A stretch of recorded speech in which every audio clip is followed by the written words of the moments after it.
BCC news में आप सभी का स्वागत है। आइए बुलेटिन की शुरुआत करें, उससे पहले एक नज़र अहम खबरों पर।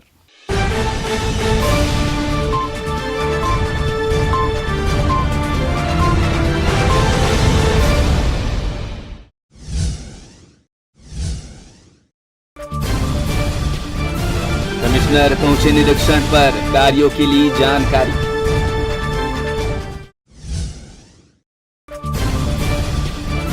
तीसरी लहर का खतरा बरकरार, बेफिक्र भीड़ बनी वजह। बच्चों को वैक्सीन की तैयारी, स्वास्थ्य विभाग जुटा रहा आंकड़े।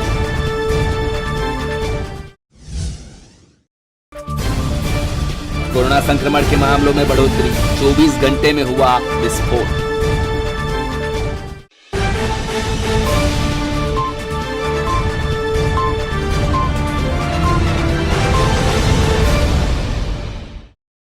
और ये थी सुर्खियां, अब खबरें विस्तार से। संभागायुक्त डॉक्टर संजय अलंग ने बुधवार को संभागीय मुख्यालय बिलासपुर में विभिन्न कार्यालयों का औचक निरीक्षण किया।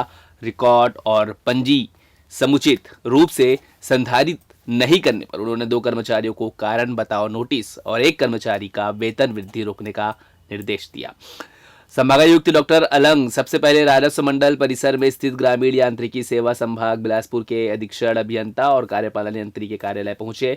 उन्होंने सभी शाखाओं में बारी बारी से जाकर संधारित पंजियों और रिकॉर्ड का गहन निरीक्षण किया। आवक जावक पंजी में नियमानुसार एंट्री नहीं करने पर उन्होंने प्रभारी लिपिक को कारण बताओ नोटिस जारी करने कहा। इसी तरह स्थापना शाखा में कर्मचारियों के सर्विस बुक अपडेट नहीं होने पर नाराजगी जताई और संबंधित लिपिक को कारण बताओ नोटिस जारी करने कहा।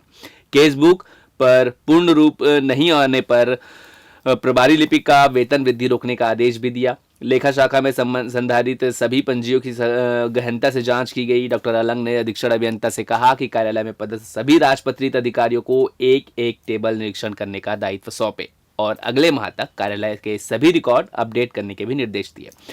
डॉक्टर अलंग ने महिला और बाल विकास विभाग कार्यालय का निरीक्षण किया। कार्यालय के पंजी और रिकॉर्ड पूर्ण नहीं होने पर उन्होंने नाराजगी भी जताई।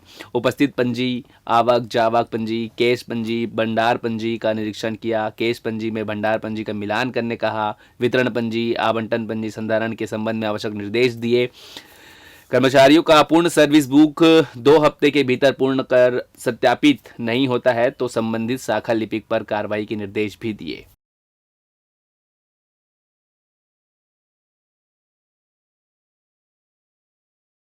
और इधर चकरभाटा एयरपोर्ट में विजिबिलिटी की कमी के चलते पिछले 3 दिनों से फ्लाइट नहीं उतर सकी है। इस दौरान फोर्सी एयरपोर्ट के ना होने का खामियाजा यात्रियों को भुगतना पड़ रहा है। 6 दिसंबर को एएआई और द्वारा किए गए सर्वे की रिपोर्ट भी 20 दिनों से पेंडिंग है। ऐसे में चकरभाटा एयरपोर्ट को फोर्सी एयरपोर्ट में उन्नयन करते हुए आईएफआर की सुविधा भी नहीं मिल रही है, जिससे ऐसी समस्या मौसम की खराबी से भुगतना ही पड़ेगा।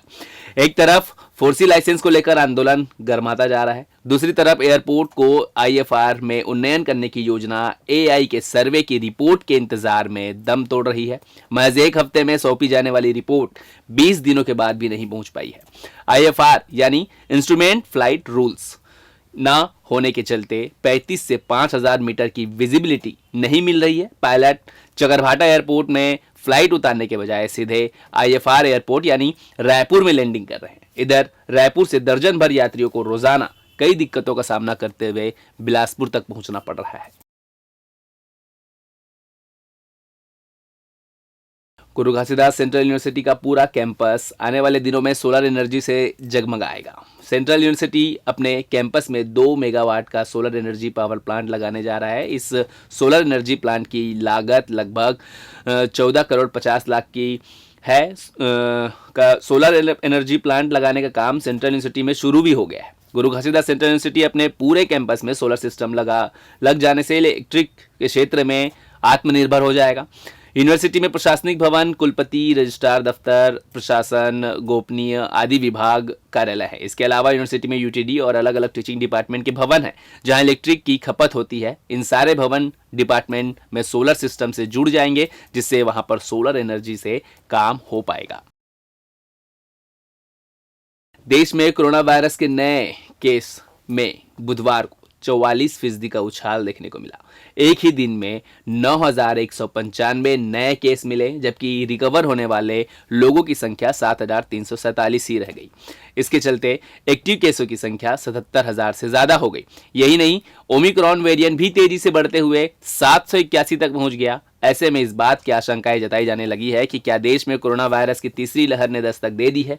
एक्सपर्ट्स और वैज्ञानिक अनुमानों के मुताबिक आने वाले दिनों में कोरोना वायरस के केसों में और तेजी देखने को मिल सकती है। हालांकि इसका असर पहली और दूसरी लहर के से कितना घातक होगा, ये देखने वाली बात होगी। इसके अलावा ये लहर भी ज्यादा लंबी नहीं चलेगी। 2022 की शुरुआत में ही केसों का पीक देखने को मिल सकता है। नगर निगम में करीब 2 सालों से बिजली बिल का भुगतान नहीं किया है, इसलिए बकाया राशि बढ़कर 80 करोड़ तक पहुंच गई है। इसकी वसूली के लिए बिजली अधिकारी कई दिनों से निगम कार्यालय का चक्कर लगा रहे हैं। इसके बाद भी अधिकारी नहीं सुन रहे। नोटिस देने का भी असर नहीं हुआ, इसलिए शहर के 1 दर्जन स्थानों में स्ट्रीट लाइट कनेक्शन काट दिए गए। विद्युत वितरण कंपनी की कार्रवाई से शहर की मुख्य मार्केट, सदर बाजार, गोल बाजार सहित मुख्य मार्गों में अंधेरा छा गया। इसके बाद नगर निगम के अधिकारियों को बकाया बिजली बिल जमा करने का ध्यान आया। नगर निगम के अपर आयुक्त ने विद्युत वितरण कंपनी के कार्यपालन अभियंता को पत्र लिखकर बकाया बिजली बिल जमा करने के लिए शासन स्तर पर कार्रवाई चलने की बात कहते हुए लाइट कनेक्शन जोड़ने कहा। एक छोटे से ब्रेक के बाद जल्द हाजिर होते हैं।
और ब्रेक के बाद स्वागत है आपका।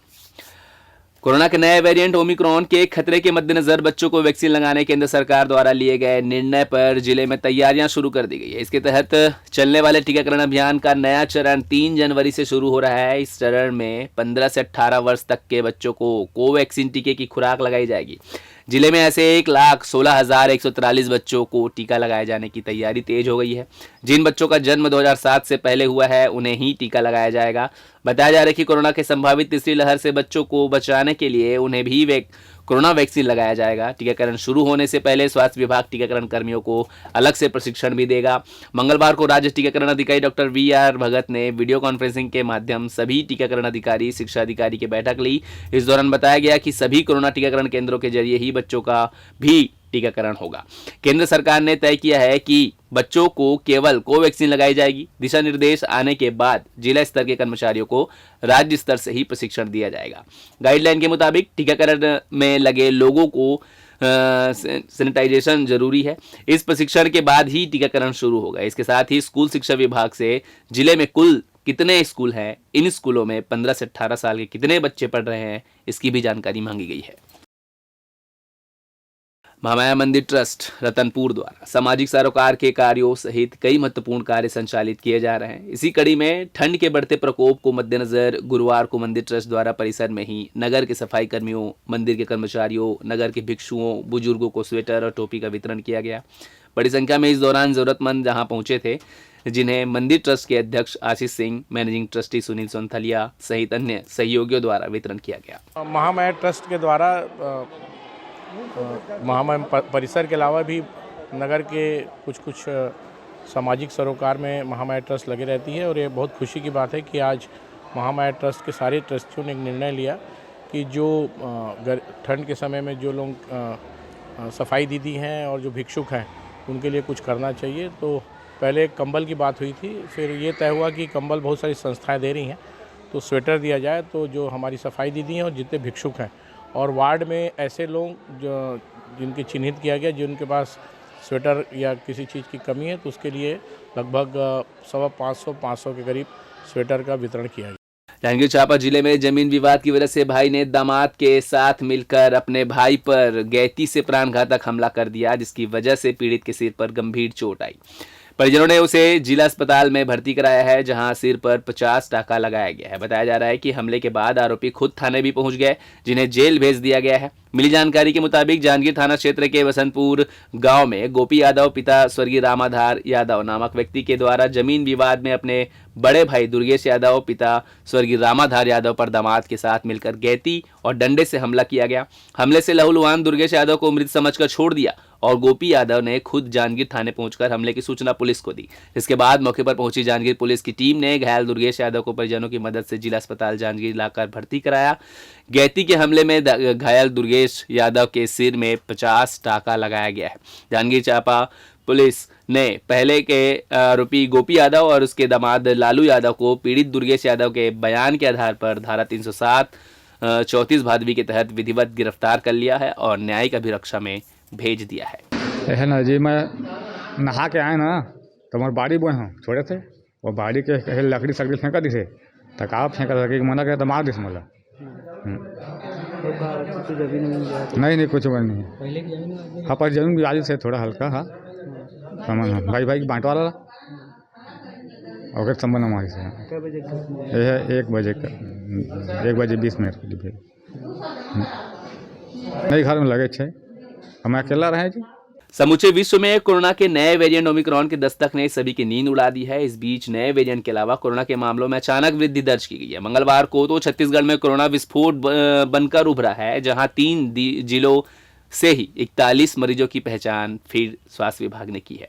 इसके अलावा प्रदेश में बीते 24 घंटों में 69 नए संक्रमित मरीज मिले हैं। इस बीच 19 मरीज स्वस्थ होने के उपरांत डिस्चार्ज भी हुए हैं, जबकि कोरबा और दुर्ग में 2 मरीजों की मौत भी हुई है। मंगलवार को सबसे अधिक रायगढ़ और जांजगीर जिले में 14 नए मरीज मिले, तो वहीं रायपुर में 13, दुर्ग में 7, बिलासपुर में 9, बलौदाबाजार और बस्तर में 1, जसपुर में 5, सूरजपुर में 4 नए मरीज मिले हैं। इसके साथ अब प्रदेश में कुल संक्रमितों की संख्या बढ़कर 10,07,741 हो गई है, जबकि 9,93,748 मरीजों के ठीक होने के बाद भी प्रदेश में 393 एक्टिव केस बाकी हैं। वहीं अब तक कोरोना ने 13,600 मरीजों को मौत की नींद सुलाई है।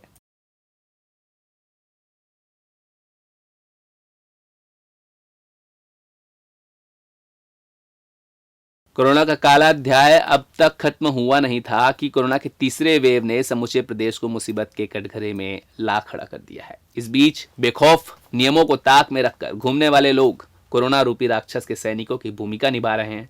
शायद यही वजह है कि अब बिलासपुर जिले में भी संक्रमण की गति तेज हो गई है, जिससे पुलिस महकमा भी अछूता नहीं रह गया है। आपको बता दें, मंगलवार को जिले में 9 नए संक्रमितों की पहचान की गई, जिनमें से कोरोना ने एडिशनल एसपी के साथ 8 रहवासियों को अपने चपेट में लिया है।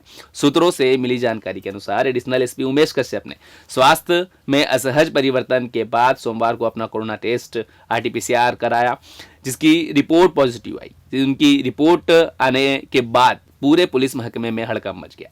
स्वास्थ्य विभाग से मिली जानकारी के अनुसार सभी मरीज अलग अलग इलाके में रहने वाले हैं। रामा लाइफ सिटी में 60 वर्षीय महिला, मीना बाजार मुंगेली नाका में 42 वर्षीय पुरुष, करैयापारा में 19 वर्षीय युवती सहित Pragati park, nurse colony, royal town Mopka, Hemu Nagar और विनोबा नगर में मरीजों की पहचान की गई है। नए मरीजों के मिलने के अब जिले में कुल संक्रमितों की संख्या बढ़कर 65,360 पर पहुंच गई।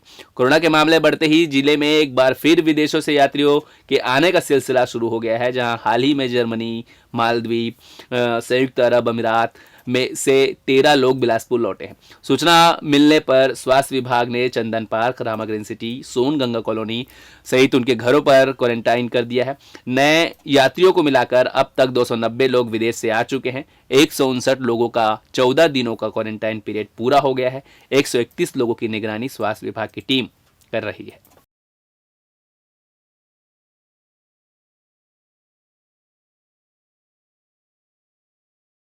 इस बुलेटिन में फिलहाल इतना ही। फिर होगी मुलाकात।